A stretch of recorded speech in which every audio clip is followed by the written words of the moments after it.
இந்த சிறப்பான கூட்டத்துக்கு மதுரையிலேருந்து வந்ததுக்கு ரொம்ப பெருமைப்படுறேன். இங்கே ஒரு நிலை இயக்குனர் இருக்கிறார். நம்ம தமிழ்நாடு முற்போக்கு கலை இலக்கிய மேடையுடைய சிஇஓ விசாகனுக்கு நான் ஒரு நிலையை வித்துவான். மேக்ஸிமம் நான் யாருக்கு டேட்டே கொடுக்க மாட்டேன். இவர் ஃபோன் பண்ண அவர் வழியே இருக்கார். ரொம்ப ஷார்ட் டைம் தான் கொடுப்பாரு, பண்ணிடுவாங்க. இங்கே இன்றைக்கி தூத்துக்குடியில் இது 2வது கூட்டம் நீங்கள் சொன்னீங்க. கிட்டத்தட்ட இந்த தமிழ்நாடு முற்போக்கு கலை இலக்கிய மேடைங்கிறது இது வரைக்கும் 300 கூட்டங்களை நடத்தியிருக்கு தமிழ்நாட்டில் 10 வருஷத்தில். அதில் மிகப்பெரிய கூட்டங்கள் 20 சொல்லலாம். தேனியில் குறைஞ்ச ஒரு 800 பேர் 1000 பேர் கலந்துக்கிற மாதிரி, 100 பேர் கலந்துக்கிற மாதிரி, 30 பேர் 20. ஆனால் அந்த சிறிய கூட்டங்கள் வந்து எங்களுக்கு ரொம்ப பிடிக்கும்.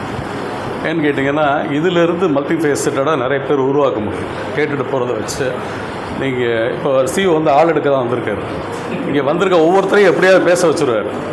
பேச வச்சு அப்படியே பிடிச்சிருவார். பிடிச்சி முதல்ல வாசிக்க வைப்பார், அப்புறம் உங்களை எழுத வைப்பார், அப்புறம் புக்கை கொடுத்து விமர்சகர் ஆக்கிடுவார். ஏதாவது ஒன்றா பண்ணிகிட்டே இருப்பார் தொடர்ந்து. அதனால் நீங்கள் வந்து இங்கே வர்றது வந்து டைம் வேஸ்ட்டுன்னு நினைக்காதீங்க. நீங்கள் என்ன ஆவீங்க அப்படிங்கிறத ஒரு 5 வருஷத்தில் அவராக முடிவு பண்ணிடுறார். பார்வையாளர்களே புதுசாக இப்போ பார்த்தீங்கன்னா தேவதாஸ் சாகித்ய அகாடமி விருது வாங்கின மிக மூத்த எழுத்தாளர். அப்புறம் ஒரு தமிழ் நன்றாக தெரிந்த ஆங்கில பேராசிரியர் தமிழ்நாட்டில், பெரிய ஆச்சரியம் பாருங்கள். அடுத்து ஒரு நிலை இயக்குனர், அப்புறம் ஒரு நாடக கலைஞர், தமிழ் ஆசிரியர்கள், அப்புறம் ஆக்டிவிஸ்ட்டு. இப்படி எல்லாத்தையும் ஒரு சின்ன ரூமுக்குள்ள அடைக்க முடியும்னா அது விசாரணையால் முடியும். இதைத்தான் இருக்கல. இது போக நாட்டுப்புற கலைகளை வந்து நிகழ்த்து கலைகளையும் நடத்துவார் கூட்டங்களில். கிட்டத்தட்ட இந்த 300 கூட்டத்தில் எனக்கு தெரிஞ்சு 600 புத்தகங்கள் பற்றி விவாதிக்கப்பட்டிருக்கு. 600 புத்தகங்கள். அதில் 200 புத்தகங்கள் அறிமுக எழுத்தாளருடைய புத்தகங்கள். அது ரொம்ப முக்கியம். அவங்க அதோட ஃபஸ்ட்டு புக்கு அதாக தான் இருக்கும். அதை எப்படி பண்ணுறாருன்னா சிறப்புரை, கருத்துரை, மதிப்புரை, அப்படி என்னென்ன டைப்பில் அதை பண்ண முடியுமோ, அப்புறம் விமர்சன உரை, அப்புறம் அறிமுக உரை, இப்படி ஒரு 5-6 கேட்டகரியில் ஒரு புக்குக்கு என்னென்ன ஜஸ்டிஃபிகேஷன் பண்ண முடியுமோ அதை வந்து தொடர்ந்து 10 வருஷமாக பண்ணிக்கிட்டு இருக்காரு. அதுக்கு முதல்ல ஒரு பாராட்டு நம்ம இங்கே தெரிவிச்சுக்கணும். அதனுடைய நீட்சியாக ஒரு சிறு துளியாக தான் இந்த ஃபங்க்ஷன். சிறு துளி அப்படின்னு சொன்னால் இந்த புக்கு வந்து பெருந்துளி. என்ன பிரச்சனை அப்படின்னு கேட்டால், நிறைய படிக்கிறவங்களுக்கும் புதுசாக இது உள்ளே போகிறவங்களுக்கும் சாருக்கு அனைவரும் தெரிஞ்சிருக்கும். இதில் ஒரு குடப்படி இருக்குது இந்த நாவலில். என்னன்னு கேட்டிங்கன்னா, இந்த நாவலிஸ்ட் இருக்கார் பார்த்தீங்களா, அவர் வந்து ஒரு புலம்பெயர்ந்தவர். அவர் என்ன பண்ணுறாரு, இந்த கதையை வந்து புலம்பெயர்ந்த மாதிரி கொண்டு போயிடுறார். புனைவு. இது புனைவு அப்படின்னு சொன்னால் கம்ப்ளீட்டாக புனைவு தான். ஆனால் புனைவுக்குள்ளே உண்மைத்தன்மையோடு இருக்குது அப்படின்னு கேட்டால் 80% இருக்குது. அந்த 80% வந்து அந்த நூலாசிரியருடைய சொந்த அனுபவம். அதை என்ன பண்ணுறாரு, ஏன்னா அவர் பிறந்தது மேல் ஜாதி, ஜாட்டுங்கிற ஒரு பஞ்சாபில் இருக்கக்கூடிய ஜாதி. கதைக்கு வந்து அவர் மாந்தரா தேர்ந்தெடுக்கக்கூடியது வந்து சாமர். இதில் நீங்கள் இப்போ நீங்கள் கூகுள் பண்ணி பார்த்தீங்கன்னா பஞ்சாப்லேயே என்ன கேஸ்ட் அப்படின்னா சாமருங்கிறது வரவே வராது. பஞ்சாபில் ஒரு கேட்டகரி இருக்கே வராது. ஆனால் பஞ்சாபில் இன்றைக்கி இருக்க ஒரு 10 வருஷத்துக்கு முன்னாடி இருக்க கணக்குப்படி 33% வந்து ரிசர்வ் கேஸ்ட் இருக்காங்க. ஷெட்யூல் கேஸ்ட் அண்ட் ட்ரைப் வந்து 33% இன்றைக்கி பஞ்சாபில் இருக்காங்க. அந்த 33%ல் இது 1% கூட வராது இந்த சாமருங்கிறது. இதை வந்து இந்த கதையினுடைய நாயகனாக கொண்டு போகிறார். இப்போ இந்த சாமரை பற்றி தெரிஞ்சுக்கணும் அப்படின்னு சொன்னால் நீங்கள் வந்து ரொம்ப குறைந்த பாப்புலேஷன் தான் வில்லேஜில். இவங்க வந்து இறந்து போன விலங்குகளை, குறிப்பாக மாடு ஆடு இப்படி போச்சுன்னா அந்த பண்ணையார் கையில் வேறும், அப்போ தான் அவங்கள கூப்பிட்டே விடுவாங்க. அதை க்ளீன் பண்ணி அதை அப்படியே சும்மா கிஃப்ட் மாதிரி கொடுத்துருவாங்க. அந்த தோலை எடுத்து அவங்க சொல்கிற மாதிரி கொடுக்கணும். அதில் வந்து அதை செருப்பு தைக்கிற தொழிலும் அதோடு சேர்ந்தே இருக்கும். வேறு குறிப்பிட்ட தகுந்த வேலைகளை அவங்களுக்கு கொடுக்க மாட்டாங்க. இதை வச்சுக்கிட்டு எப்படி பிழைக்க முடியும் நீங்கள் யோசிச்சு பாருங்கள். இப்போ முடியாது, ஏன்னா இப்போ கால்நடைகளே கிடையாது. அப்போ கால்நடைகள் நிறைய இருந்த காரணத்தினால, ஜமீன்தார்கிட்ட நிறைய கால்நடைகள் இருந்ததுனால, நிறைய கால்நடைகள் இருந்தால் இறப்பு சதவீதமும் கால்நடைகளில் ஜாஸ்தி இருக்கிறதுனால இது ஒரு தொழிலாக ஒரு வேலை வாய்ப்பாக வச்சு, அது வரைக்கும் தப்பு இல்லை, அதை ஒரு ஜாதியாகவே வச்சு இன்றைக்கு வரைக்கும் வச்சுக்கிட்டு இருக்கிறது தப்பு. அது சொல்ல புரியுதுங்களா உங்களுக்கு? அப்போ இந்த சாமரை இன்னும் நீங்கள் நல்லா புரிஞ்சுக்கணும் அப்படின்னு சொன்னீங்கன்னா, நம்ம மகாத்மா காந்தி எல்லோரும் கேள்விப்பட்டிருப்பீங்க. அவர் அறிமுகமே தேவையில்லை. அவரை எளிமையான ஒரு தலைவர் நம்ம சொல்கிறோம். அவரோட செக்ரட்டரி எழுதியிருக்கார் அஃபீஷியலாக. அவரை எளிமையாக வச்சுக்கிறதுக்கு நாங்கள் எவ்வளோ சொல்ல முடியிருக்கோம் தெரியுமா? அதில் இந்த சாமர் வர்றாங்க. மகாத்மா காந்தி அவர் இறக்குற வரைக்கும் மாட்டு தோல்னாலான செருப்பு தான் போடுவார். ஆனால் அந்த செருப்பு இயற்கையிலே இறந்த மாட்டினுடைய தோலாக இருக்கணும். செயற்கை அடித்து கொண்டதை போட மாட்டார். அதுக்காக வட இந்தியாவில் இருக்கக்கூடிய அனைத்து சாமர் கம்யூனிட்டியோடையும் தொடர்பு கொண்டு இயற்கையிலே எங்கேயாவது மாடு இறந்துருச்சுன்னா அதனுடைய தோலை பதப்படுத்தி அவருக்கு செருப்பு தைச்சு சபர்மதி ஆஸ்பத்திரிக்கு வரும் அப்படின்னா இந்த சாமருடைய வேலை என்னவாக இருக்கும்னு நீங்கள் பார்க்கணும். இது இன்னொரு ஆஸ்பெக்ட். தேசப்பிதா எங்கே 1% கீழே இருக்கிற இந்த ஆதிவாசிகளுக்கும் கொஞ்சம் மேலேன்னு சொல்லலாம். ஆனால் பொது கம்யூனிட்டி அப்படின்னு சொல்கிறதுல மிக பரவலாக அவங்க ரொம்ப பின்தங்கி வச்சுக்கிட்டு இருக்காங்க, வச்சுருந்துருக்காங்க. இப்போயும் அதை தொடரும். அப்போ இந்த கதையினுடைய இந்த நாவலுடைய முக்கியத்தை நீங்கள் அந்த ஆஸ்பெக்டில் பார்க்கணும். ரெண்டாவது, இது எழுதியிருக்கிற ஒரு Jat by Punjabi, by birth வந்து பஞ்சாபி. 1942 குவிட் இண்டியா மூவ்மெண்ட் நடக்கிறப்ப, வெள்ளையனே வெளியே நடக்கிறப்ப உண்மையிலே இவர் அங்கே போயிடுறாரு. இந்த ஆதர் வந்து கனடா போயிடுறாரு. ஃபஸ்ட்டு லண்டன் போகிறாரு, அப்புறம் கனடா போயிடுறாரு 3 இயர்ஸ் கழிச்சு. கதையும் கிட்டத்தட்ட அதே மாதிரி ட்ராவல் ஆனால் நிறைய பேர் படிக்கிறப்ப குழப்படையாது. இதை பதிப்பிச்ச விசாகனே வந்து இல்லைங்க அவர் சாமருங்கிறார், கிடையாது, அவர் ஜாட்டு. இந்த குழப்படி வந்து இந்த நாவலில் வரும். இன்னொன்று, ஒரு நாவல் வந்து எப்படி மொழிபெயர்ப்புக்கு வந்து 2 ஆசிரியர் அப்படின்னு சொல்கிறோமோ, இதை விமர்சன உரை பண்ணுறதோ இல்லை சிறப்புரை பண்ணுறதுக்கோ 2 டைப்பு தேவைப்படுது. ஏன்னு கேட்டிங்கன்னா, கம்ப்ளீட்டாக அது லாங்குவேஜ் வந்து ஸ்ட்ரிக்ட்லி ரிட்டன் இங்கிலீஷில். என்ன கஷ்டம் அப்படின்னா, பேசிக்காக அவர் ஒரு லாயர். இந்த ஆத்தர் பேசிக்காக ஒரு லாயரும் கூட, பொலிட்டிக்கல் சயின்ஸ் படிச்சிருக்காரு, லாயராக இருக்கார், அப்புறம் எம்பியாக இருக்கார், அப்புறம் கனடாவில் 2.5 வருஷம் மினிஸ்டராக இருக்கார், அப்புறம் ப்ரீமியராக இருக்கார். 33rd ப்ரீமியர் சொல்கிறாங்க. மிகப்பெரிய பவர்ஃபுல் போஸ்ட்லலாம் இருக்கக்கூடிய ஒரு ஆடவர்.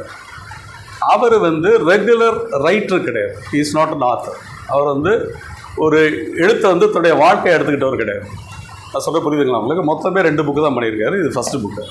2வது புக்கும் கிட்டத்தட்ட இதே மாதிரி தான். ட்ராவல், இங்கேருந்து எப்படி ட்ராவல் பண்ணி போனீங்க, 2 புக்கு தான் அவர் பண்ணியிருக்காரு. நிறைய எடிஷன்ஸ் போயிருக்கு. ஆனால் மிக முக்கியமான புக்கு. ஆனால் என்னன்னு கேட்டிங்கன்னா, ஒரு நாவலாக அதை பார்த்தீங்கன்னா, நாவலில் சாருக்கெல்லாம் தெரியும், டிஸ்கிரிப்ஷன்ஸ் வந்து ரொம்ப முக்கியம். ஒரு ஷார்ட் ஸ்டோரி, ஒரு நாவலை எப்படி வகைப்படுத்தும் அப்படின்னா, விவரணைகள் சொல்லக்கூடியது மிக அதிகமாக இருக்கணும் நாவலில். ஆனால் இது ரொம்ப கம்மி. சைக்கலாஜிக்கல் ட்ரைட்ஸ் மட்டும்தான் கொஞ்சம் அங்கிட்ட அப்படி போயிருப்பாங்களே ஒழிய, மிச்சபடி ஒரு அவென்யூ அப்படின்னு நிழல்வெளி சாலை 2-3 இடத்துல வரும். அந்த நிழல்வெளி சாலையை சாதாரணமாக நீங்கள் போனீங்கன்னா ஒரு 5 பக்கத்துக்கு வரும். சூரியன் ஆரஞ்சு கலரில் இருந்துச்சு, லீவ்ஸ் என்னென்ன கலரில் விழுந்துச்சு, இப்படி போகும். இந்த நாவல் அதெல்லாம் கிடையாது.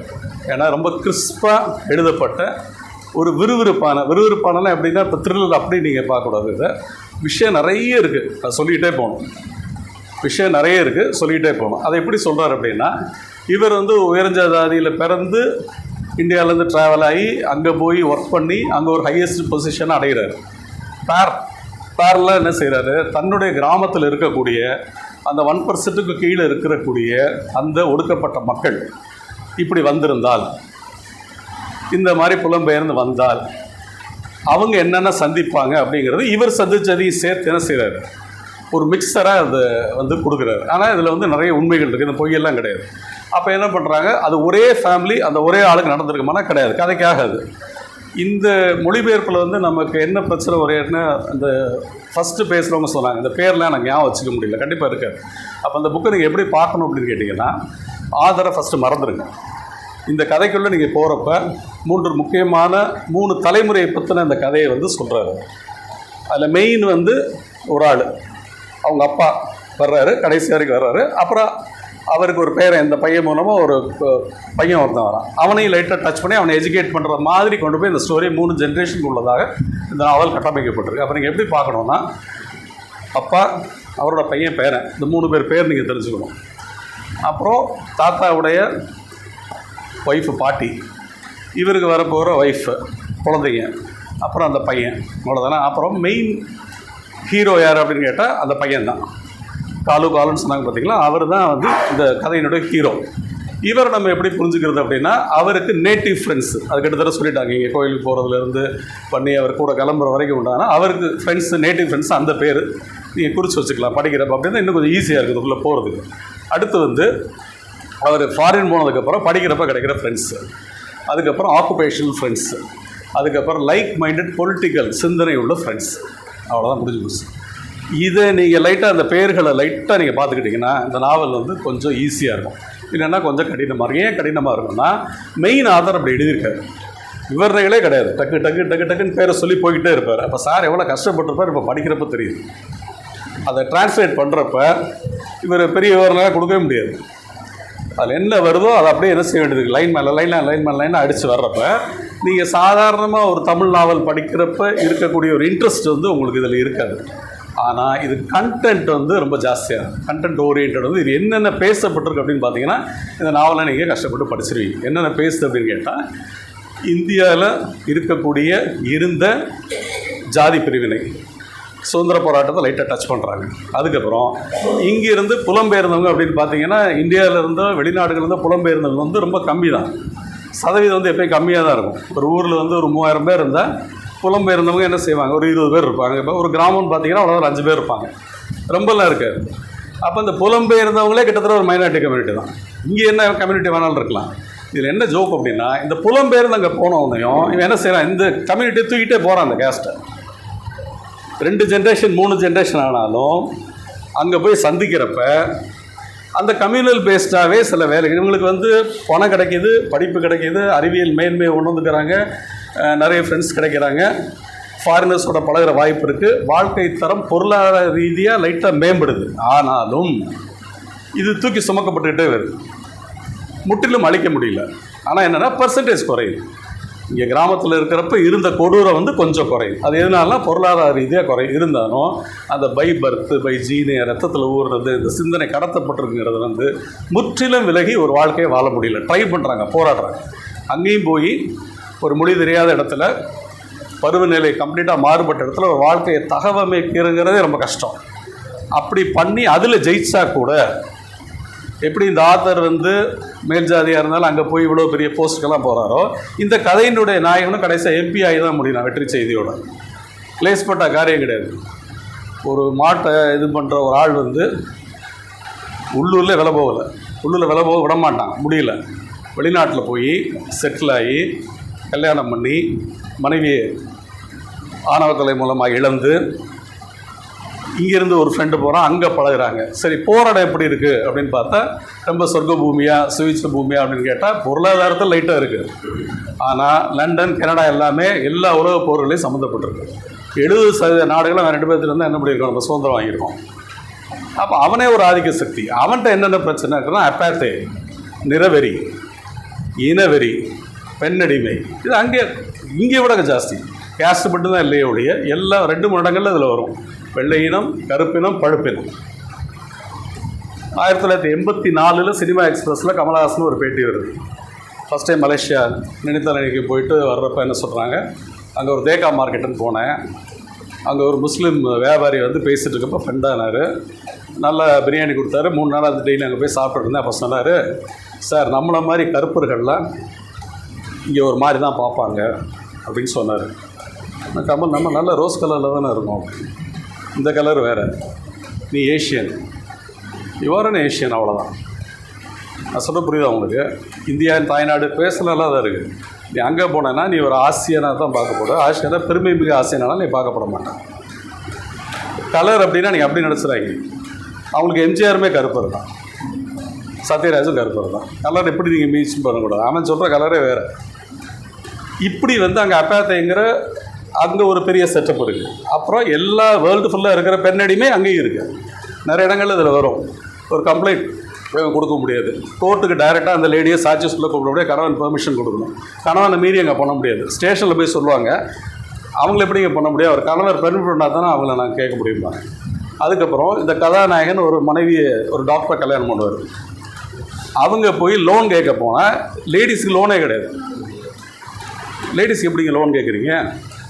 என்னங்க நான் தான் படிச்சிருக்கேன். இல்லைங்க, அவர் கணவர் ஒத்துக்கிட்டு ஷூரிட்டி போட்டால் தான் அவங்களுக்கு லோன்.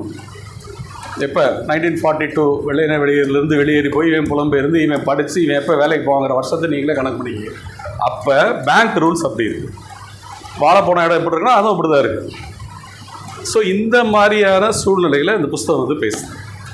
அப்போ நிறவெறி பேசுதானா பேசுது, இனவெறி பேசுது, ஜாதிய கொடுமைகளை பேசுனா ஜாதிய கொடுமைகளை முழுமையாக பேசுது. எப்படின்னா இங்கேயும் பேசுது. இப்போ பார்ட் 1 முடித்தாங்க பார்த்தீங்களா, கிட்டத்தட்ட பக்கம் புரட்டுற மாதிரி ஃபுல்லாக சொல்லிட்டாங்க.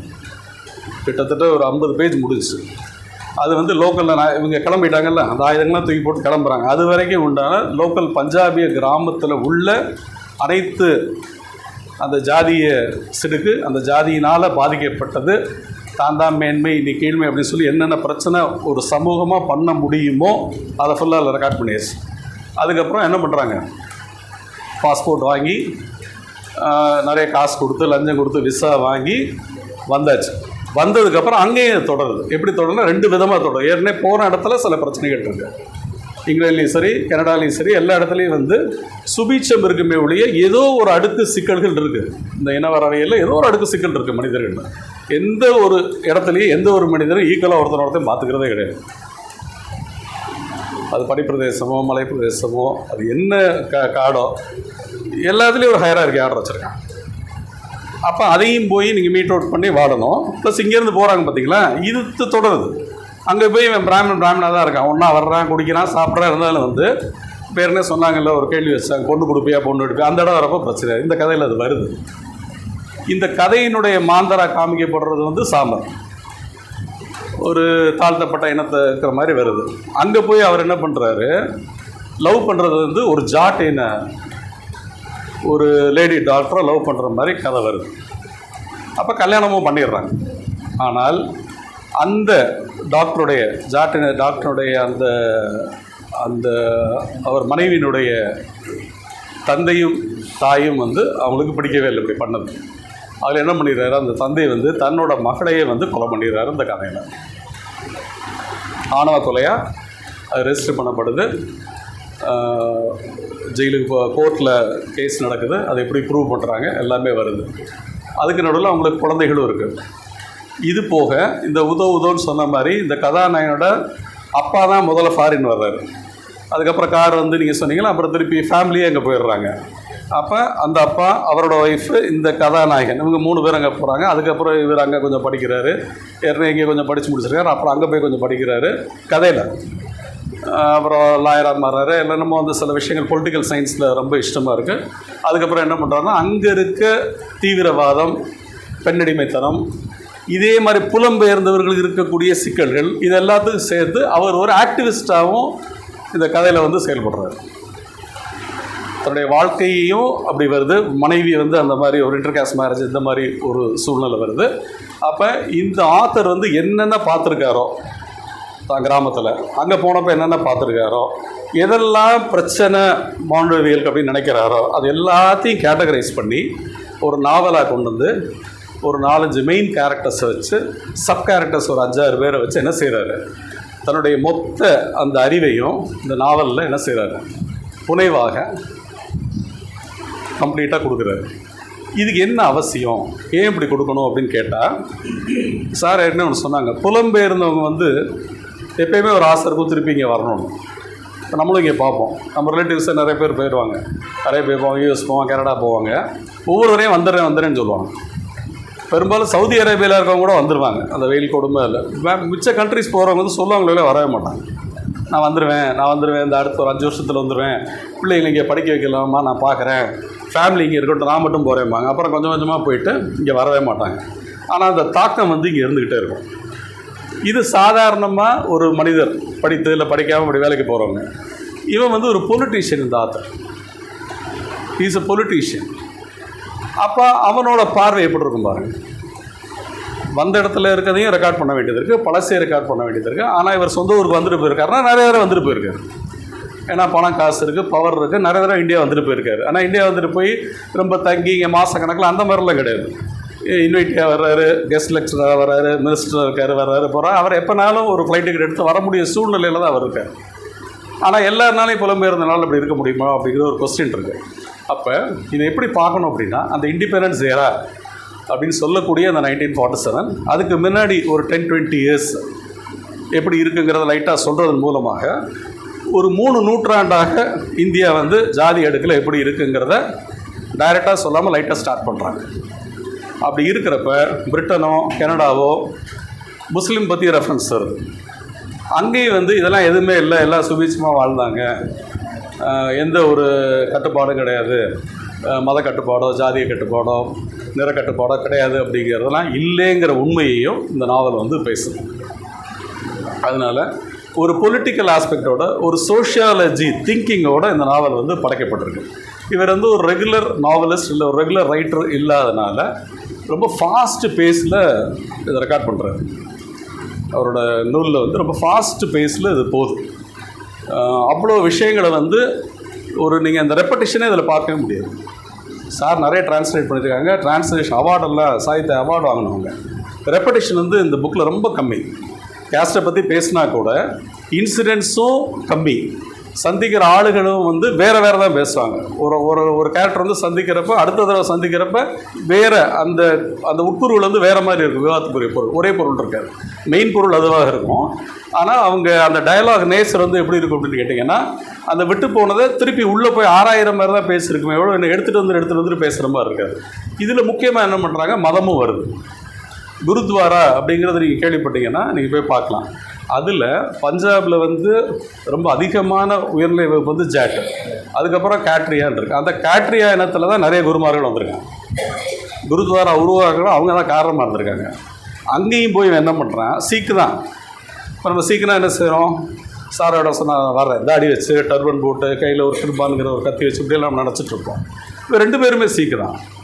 ஜாட்டும் அதில் தான் இருக்காங்க, சாம்பரும் அதில் தான் இருக்காங்க, அதே வாழ்விடத்தில் தான் இருக்காங்க. ஆனால் அவங்கள வந்து கீழ்நிலையாக ஒத்துக்கிறது கிடையாது. இப்போ இந்த கதாநாயகன் அங்கே போனோன்னு என்ன பண்ணுறான்னா, பெருசாக டர்பன் அணிஞ்சு அந்த இதை வந்து கேரி ஓவர் பண்ணுறான். ஏன்னா வெளி இடத்துல வந்து நம்மளை யாருன்னு கேட்க மாட்டாங்கல்ல. அப்போ வந்து என்ன செய்கிறான்னா, இது வந்து தன்னுடைய ஜாதியை மறைச்சி தான் என்ன செய்கிறான், நிறைய இடங்களில் வந்து உள்ளூர அதை மறைச்சிட்டு நான் வந்து மேல் ஜாதின்னு டிக்ளேர் பண்ணிக்கிறது இல்லை, ஆனால் நான் கீழ் ஜாதிங்கிறத தேவையில்லாமல் நான் சொல்கிறது இல்லை. ஆனால் அதுக்காக நான் பாடுபடுவேன், எழுதுவேன், வேலை பார்ப்பேன், ஹெல்ப் பண்ணுவேன். அப்படி இருக்கிற மாதிரி இந்த பையன் வர்றான். அவங்க அப்பாவுக்கு வந்து அடுத்த தலைமுறையாக முந்தின தலைமுறை பார்த்திங்களா, அதில் அவருக்கு இங்கிட்டு போகிறதா அங்கிட்டு போகிறாங்கிற ஆசிலேஷன் கடைசி வரைக்குமே இருக்குது. நம்மளை இப்படி கொடுமைப்படுத்திட்டாங்க, இதை விட முடியல, அதை விட முடியல. ட்ரெஸ்ஸு மட்டும் அவர் ஏற்கனவே முதல்ல பண்ணி தான் வாங்க போடுறாரு. முதல் புரட்சி வந்து அவர் ட்ரெஸ்ஸு பண்ண பண்ணையார் மாதிரியே ட்ரெஸ் பண்ணுறாரு. அது கதை ஆரம்பத்தில் அதை கடைசி வரைக்கும் அவர் கடைப்பிடிக்கிறார். அங்கே போனவங்க கிரே கலர் சூட்டு, கிரே கலர் டை, அதே தான் இப்போ நீங்கள் ரஞ்சித் படம் பார்த்தீங்கன்னா தெரியும். கடைசியில் ரஜினி வந்து நான் கோட் போடு வேண்டாம், அப்படி தான்டா இருப்பேன் அப்படின்னு சொல்லல, இதுலேருந்து எடுத்தது தான். நான் இப்படி தான் இருப்பேன், நான் என்ன ட்ரெஸ் பண்ணி நீ என்ன நினைக்கிறது, நான் என்ன சாப்பிட்றேன் நீ என்ன நினைக்கிறது. அது இப்போ லேட்டஸ்ட்டாக அந்த 15 வருஷமாக ரொம்ப ஓடிக்கிட்டு. இதுக்கு என்ன ரீசன்னா, அப்போ அந்த தோற்றத்தில் நீங்கள் பார்த்த உடனே அந்த கேள்வி வராது. நீங்கள் அழுக்கடைந்த உடையில் நான் வந்து ஒரு தாழ்நிலை ஜாதியில் இருக்கேங்கிற மாதிரி ஒரு ட்ரெஸ்ஸை வந்து முதல்ல துறக்கிறாங்க. அப்போனாலும் புதுசாக வரவே என்னை கொஸ்டின் பண்ணி தொலையாமல் இருக்கட்டும், என்னோடய தோற்றத்தை வச்சு ஃபஸ்ட்டு வந்து நான் உடைக்கிறேன் அப்படின்னு வர்றப்போ அவ்வளோ ஈஸியாக உடைக்க விடுவாங்களா? அதுக்குரிய பிரச்சனை எல்லாம் பண்ணி தான் இங்கே வெளிநாட்டுக்கு போகிறாங்க. வெளிநாட்டில் போகிறோன்னா அந்த தோற்றத்துக்கு வந்து ஒரு மதிப்பு இருக்குது.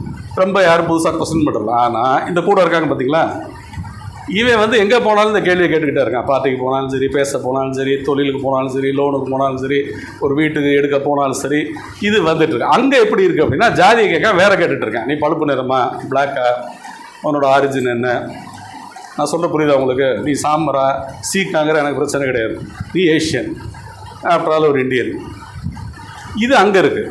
தொழில் பண்ணுற இடத்துல, வேலை பார்க்குற இடத்துல, ஒரு குடியிருப்பில் இடத்துல, படிக்க போகிற இடத்துல, இது எல்லாமே இருக்குது. படிக்க போகிற இடங்களில் வந்து இதை வந்து நம்ம போதிக்கிறப்போ அந்த மாணவர்கள் எந்த மாதிரி எதிர்கொள்கிறாங்க, சக ஆசிரியர்கள் எந்த மாதிரி, இதெல்லாம் வந்து ஒரு சின்ன சின்ன பேரெல்லாம் தொடர்ந்து ட்ராவல் ஆகிட்டே வருது இந்த புக்கில். அப்போ இது பல்வேறு விஷயங்களை ஒரு ஒன்றரை பக்கத்துக்குள்ளே வேறு மாதிரியான ஒரு ஃப்ளாஷ் லைட்டை உங்களுக்கு கொடுத்துக்கிட்டே இருக்குது. அதனால தான் இது வந்து ஒரு கண்டென்ட் ஓரியன்ட் நாவல் அப்படின்னு சொல்லுது. நாவலுக்குரிய ஏஸ்தெட்டிக்ஸ் சார் சொன்ன மாதிரி அழகியல் இருக்கா அப்படின்னா ரொம்ப கம்மி தான். அழகியல் எங்கெல்லாம் வருதோ அங்கெல்லாம் வந்து அதை டக்குன்னு அதை விவரிக்கணுங்கிற அவசியமே கிடையாது. எனக்கு சைக்கலாஜிக்கல் ட்ரைட்ஸ் தான் முக்கியம், எனக்கு இந்த டவுன் ட்ராடன் பீப்புளோட ப்ராப்ளம் தான் முக்கியம் எனக்கு அப்படிங்கிறத வந்து முன்னெடுத்துகிட்டே போகிறாங்க. அப்போ அதெல்லாம் வந்து பின்னுக்கு தள்ளப்படுது. நிறைய விவரணைகள் ஒரே ஒரு இடத்துல அந்த ரயில்வே ஸ்டேஷனில் பெரிய சத்தம் கேட்குது, பேசி முடிச்சுட்டு வர்றப்ப அந்த கூந்தல் அளவாயுது, அந்த சத்தத்தோடு ரிலேட் பண்ணுறாரு. இதுவே பெரிய ஆஸ்தட்டிக்ஸாக வருது. என்னமோ அந்த ஃபேக்ட்ரியில் சைரன் அடிக்கிற மாதிரி, அவ்வளோதான். அப்படி வந்து இந்த நாவலில் வந்து பெரிய அழகியல் உணர்ச்சிகள்லாம் பெரிய விவரணையே கிடையாது.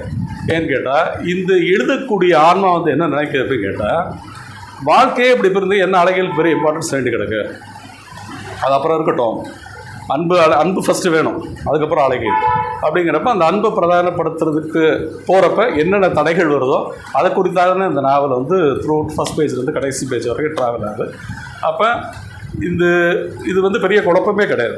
இது வந்து நீங்கள் என்ன பண்ணோன்னா, இப்போ ஒரு படம் பார்க்க போகிறீங்க, போன உடனே ஃப்ளாஷ்பேக் காமிக்கிறாங்கல்ல, அந்த மாதிரி இதை நினச்சிக்கோங்க. ஆரம்பிக்கிற இடம் ஃபாரின், குடிக்கிற இடம் ஃபாரின், அவ்வளோதான். ஆனால் அது போர்ஷனை ரொம்ப நான் லீனியராக போகாமல் என்ன சார் இஷ்யூஸ் மட்டும் நான் லீனியராக போகுது. கதைக்களம் வந்து கிட்டத்தட்ட அவர் அப்பப்போ நினச்சி பார்க்குறப்ப இங்கே லோக்கலில் எப்படி இருக்குது, நம்ம என்ன பண்ணாங்க, ஒரு நல்ல ட்ரெஸ் வாங்குறப்ப நமக்கு எப்படி வருது, ஒரு நல்ல ஹேட் வாங்குறப்ப நம்ம எப்படி கஷ்டப்பட்டோம், குளிருக்கு என்ன கஷ்டப்பட்டோம், நம்ம எங்கே உட்கார வைக்கப்பட்டோம், ஒரு ஷூ வாங்குற இடத்துல எப்படி பண்ணுறோம், ஃபஸ்ட்டு ஒரு ஷூவை நம்ம ஓன் பண்ணுறப்ப என்றைக்கு நம்ம அதை நினச்சிருப்போம், என்றைக்கு எப்போ வாங்க முடியுது, ஷூவோட தேவை எப்போல்லாம் இருந்திருக்கு, பட் நமக்கு அது கிடைக்கல. இதெல்லாம் வந்து என்ன செய்ய வேண்டும். அது நமது ஒரு ட்ராபிக்கல் கண்ட்ரி, குளிர் ஜாஸ்தி, ட்ராபிக்கல் கண்ட்ரி சில நேரம் அங்கே போகிறப்ப வந்து அங்கே கிட்டத்தட்ட 8 months குளிரான ஒரு இடம். ஸோ இப்படி வரப்போ இங்கே வந்து ஷூ வந்து ஒரு ஆடம்பர பொருளாக பார்க்கப்படுது, அங்கே ஷூ வந்து மஸ்ட்டு, அதில் முடியவே முடியாது, விரைச்சிடும். ஸோ இந்த மாதிரி டிஃப்ரென்ஸ் அப்படி இருந்து கூட அது எப்போ நம்ம கைக்கு வருது, என்ன காஸ்ட்டில் வருது, என்ன டேஸ்ட்டில் வருது, எப்போ நம்மளால் அதை வாங்க முடியுது, இது எல்லாமே வந்து பெரிய பேராகிராஃப் விவரங்கள்லாம் கிடையாது, அங்கங்கே அப்படியே தெளிச்சுட்டே போகும். அப்போ இது வந்து ஒரு டிரான்ஸ்ஃபர்மேஷன், ஒரு ஹியூமன் ஹிஸ்ட்ரியோட ஒரு டிரான்ஸ்ஃபர்மேஷன். அந்த டிரான்ஸ்ஃபர்மேஷனில் என்னென்னா புலம்பெயர்தல்னு ஒரு வார்த்தை வருது. அப்போ நான் இங்கேயே பிறந்து இங்கேயே கஷ்டப்பட்டு இங்கேயே இறக்குறது பெருசா, இல்லை இங்கேயே பிறந்து நான் என்னமோ ஒரு தப்பிச்சு ஓடி போய் இன்னொரு நாட்டில் இருந்து அங்கே இருக்க நல்லது கெட்டது எடுத்துக்கிட்டு கடைசியில் நான் என்ன வாங்குறேன் அப்படிங்கிற பார்த்தா இந்த கதையில் வந்து வெற்றி பெற்ற ஒரு ஆளாக காமிக்கிறாங்க.